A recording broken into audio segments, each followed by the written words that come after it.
Hello everyone, welcome to high study. आज का topic है टैक्स। तो समझते हैं कि किसी भी देश में टैक्स सिस्टम काम कैसे करता है।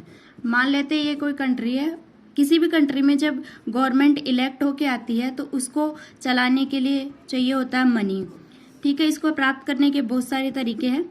जैसे कि भारत में एक तरीका तो है कि ये बजट के माध्यम से पैसा प्राप्त करती है, जो कि फरवरी में जारी होता है कंसोलिडेटेड फंड ऑफ इंडिया से। ठीक है, दूसरा तरीका है टैक्स सिस्टम। टैक्स सिस्टम कैसे काम करता है कि जिन लोगों की वेल्थ ज़्यादा होती है या जिनका आय स्तर ज़्यादा होता है, गवर्नमेंट उनसे टैक्स लगा के पैसा कलेक्ट करती है। फिर इस पैसे को जिन लोगों को आवश्यकता होती है या जो बिलो पॉवर्टी लाइन होते हैं उनमें डिस्ट्रीब्यूट कर देती है। जो ये पूरा सिस्टम है ये कहलाता है आपका लोक वित्त। ठीक है, कुछ लोगों से पैसा कलेक्ट करके कुछ लोगों में बांटना। इस तरीके से किसी भी देश में जो टैक्स सिस्टम है वो काम करता है। ठीक है, अब टैक्स की जो रूल्स है वो एक तो आपके दिए हुए हैं एडम स्मिथ की book the wealth of nation में। उसमें कुछ टैक्स के रूल्स दिए गए हैं कि ये कैसे काम करना चाहिए टैक्स सिस्टम आपका द वेल्थ ऑफ नेशन। ठीक है, आपकी जो कर प्रणाली है वो तीन टाइप की होती है। एक होती है आपकी प्रगतिशील, एक होती है प्रतिगामी और तीसरी होती है आपकी आनुपातिक। इधर होती है आपकी आय और इधर होती है आपकी कर की दर। प्रगतिशील में क्या होता है कि जैसे जैसे आपकी आय बढ़ती है वैसे वैसे आपके टैक्स की रेट भी बढ़ जाती है। मतलब जो लोग ज़्यादा पैसा कमाएंगे उन्हें ज़्यादा टैक्स देना पड़ेगा और जो लोग कम पैसा कमाएंगे उन्हें कम टैक्स देना पड़ेगा। इसके लिए लोग बोलते हैं कि ये एक तरीके से सजा की तरह है कि जो लोग ज़्यादा पैसा कमा रहे हैं उनको ज़्यादा टैक्स देना पड़ रहा है। लेकिन विकासशील देशों में जनरली यही टैक्स सिस्टम काम करता है। ठीक है, दूसरा है आपका प्रतिगामी टैक्स सिस्टम। इसमें क्या होता है कि जैसे जैसे आपकी आय बढ़ती है वैसे वैसे आपका टैक्स रेट कम हो जाता है। इसका मतलब जो लोग कम पैसा कमाएंगे उन्हें टैक्स की रेट ज़्यादा देनी पड़ेगी और जो लोग ज़्यादा पैसा कमाएंगे उन्हें टैक्स की रेट कम देनी पड़ेगी। ऐसा इसलिए किया जाता है ताकि आपको पैसा कमाने के लिए प्रोत्साहित किया जा सके। ये होता है आपके विकसित देशों में। ठीक है, तीसरी आपकी होती है अनुपातिक। इसका मतलब आप चाहे कम पैसा कमाए या ज़्यादा पैसा कमाए, सब पर टैक्स की बराबर रेट लगेगी।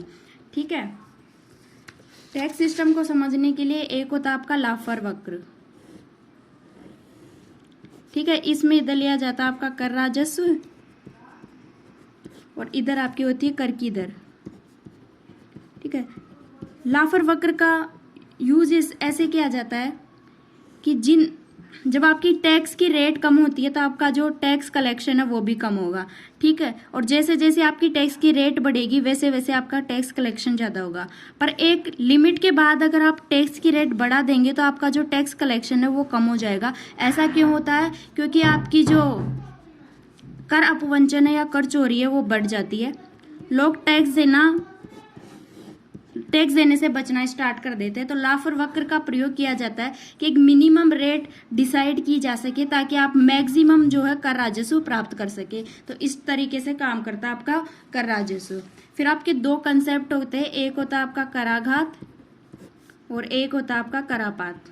ठीक है, ये होता है आपका इम्पैक्ट ऑफ टैक्स और ये होता है इंसिडेंस ऑफ टैक्स। ठीक है, समझते हैं ये दो का कंसेप्ट क्या है। जैसे मान लेते हैं कि ये कोई कोचिंग है जिसपे 500 से ज़्यादा बच्चे पढ़ रहे हैं और हर किसी की फीस है 1 लाख। तो इसका जो ओवरऑल प्रॉफिट है वो बहुत ज़्यादा हो जाएगा, तो इसको टैक्स देना पड़ेगा। लेकिन टैक्स क्या रियल में ये कोचिंग दे रही है या ये स्टूडेंट्स दे रहे हैं? ऑब्वियसली ये स्टूडेंट्स दे रहे हैं। तो ये जो संस्था है ये आपकी हो गई कराघात और जो रियल में जिस पे टैक्स लग रहा है इंसिडेंस ऑफ टैक्स वो हो गया आपके स्टूडेंट्स। ठीक है, तो करापात होता है जो रियल में टैक्स देता है और करापात होता है जिस पर टैक्स लगता हुआ प्रतीत होता है परंतु वो रियल में टैक्स नहीं दे रहा होता है। ठीक है, इस बेसिस पर समझते हैं आपके टैक्स के टाइप्स क्या होते हैं। आपके टैक्स दो प्रकार के होते हैं, एक होता है आपका डायरेक्ट टैक्स और एक होता है आपका इनडायरेक्ट टैक्स या अप्रत्यक्ष टैक्स। ठीक है, डायरेक्ट टैक्स में क्या होगा, आपका जो कराघात है और वो करापात है दोनों एक ही व्यक्ति पर लागू होंगे। इसका मतलब है कि ये टैक्स जिस व्यक्ति पर लगता है ये उसी को देना पड़ता है, ये आप स्थानांतरित नहीं कर सकते दूसरे व्यक्ति पर। जैसे आपका हो गया आयकर हो गया, निगम कर हो गया, ये जिस व्यक्ति पर लगता है ये उसी को देना पड़ता है। जबकि जो इनडायरेक्ट टैक्स होता है वो कई स्तरों में विभाजित होता है और हर स्तर पर टैक्स लगता है, इसको बोलते हैं इनडायरेक्ट टैक्स। इसका मतलब इसमें कराघात और करापात दोनों अलग अलग चीजें होती है, एक व्यक्ति सिंगल पर्सन नहीं होता जिसपे दोनों चीजें काम करती है। जैसे इसमें आ जाएगा आपका जीएसटी, एक्साइज टैक्स, वैट वगैरह सारा जो इनडायरेक्ट टैक्स लगता है। इनडायरेक्ट टैक्स आपका वैल्यू एडिशन पर लगता है, वो आगे समझेंगे। अब इनडायरेक्ट टैक्स की वजह से क्या होता है कि बहुत सारी लेयर्स पे आपको बार बार टैक्स देना पड़ता है, तो इन सब से निपटने के लिए गवर्नमेंट लेके आई है GST, goods and services tax. ठीक है, तो इसको समझते हैं ये क्या होता है। जीएसटी आपका केवल वैल्यू एडिशन पर लगता है।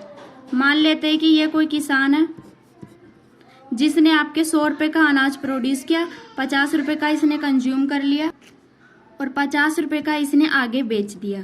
ठीक है, ये कोई बेकर है जो ब्रेड बनाता है, इसने 50 रुपए का गेहूं ले लिया, इसमें 150 रुपए का वैल्यू एडिशन किया और 200 रुपए की ब्रेड बना के बेच दी।